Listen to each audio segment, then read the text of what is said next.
I knew I believed that there was something.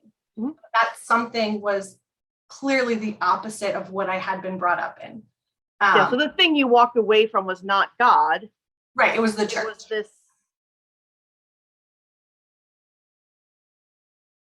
Lauren, thank you so much for agreeing to chat with me today. I want more people to hear your story and to know you.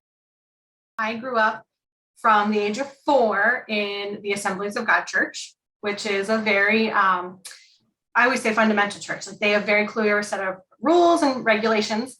I went to private Christian school at the church, and then I went to an Assemblies of God college. After college, I got married and had babies because that's what you do in Christian college. And then afterwards, I realized that who I really was not welcome in the church. The church was such a large part of my life, but was also a very large reason to why I basically hated myself, right? Because I believed that the church was against me, but I devoted my entire life to serve the church. And so it was this terrible cycle of I felt guilty for who I was, so I tried to do more.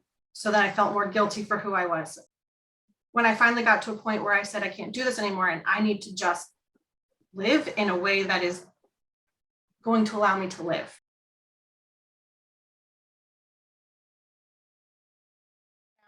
And I had been talking to some of my friends and I was like looking for ways to connect with people.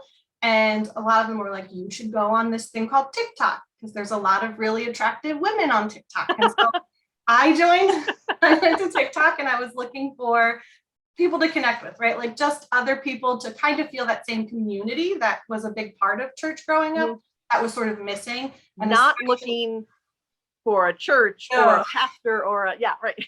Yeah. And then you popped up in a rainbow stole. Is that what it's called? Yeah. And I was just like, this is something is not right here. Does she know what that means? Yeah, it's like, is this a study in Genesis? Is this about like the ark and the promise or whatever? So I stopped to watch some of your videos and I just saw that what the message you were portraying is what I wish the church I had grown up in would say. This message of acceptance and welcoming and a sense that it's okay to have questions and to ask things. And that's how I found you. And I decided to go against everything in me that said, no, we did that. Remember, don't go back to church. And I signed up for one of your book studies.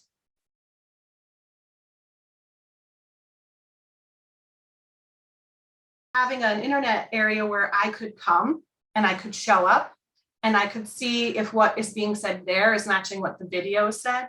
And if you, then when I went to the first one, there were so many other people who had similar stories that I could just think, okay, wait, I'm not the only one. And so almost immediately through that, there was that sense of community that I had lost having left the church. But at the same time, I also knew that I could just turn it off. Like everyone existed safely there.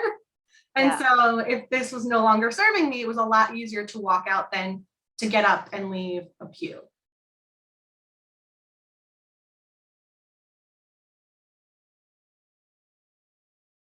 Relationships, but I feel like through the computer and through this digital aspect of it, we were able to sort of share right away because there was that kind of safety there where like we all sort of realized we were there because we had either had questions or had been let down or were still searching to find where we felt we belonged.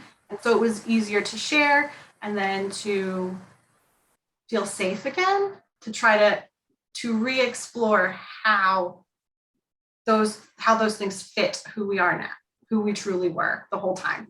Yeah. And I think that's something you're not going to get in a church building all the time because it's not as easy to walk in and you're not having those conversations and it's not a more relaxed setting where you can then share your story and find support as quickly as you can through a digital source.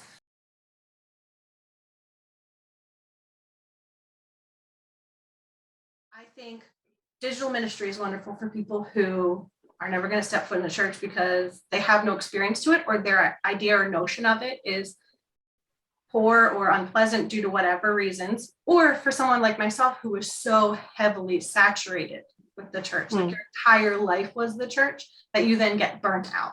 And you think like, listen, I've heard it all, seen it all. And even if that person never comes to church or never really would call themselves a Christian, if you became a safe outlet for someone who was struggling even with mental health or some sort of other issue, isn't that worth it enough? And isn't that what, like Jesus, even when he was preaching, was like, oh, the crowd's hungry, we should still feed them. Like he never looked away from their bodily needs as well. And so if that's even all that it's doing, I think it's still worth it.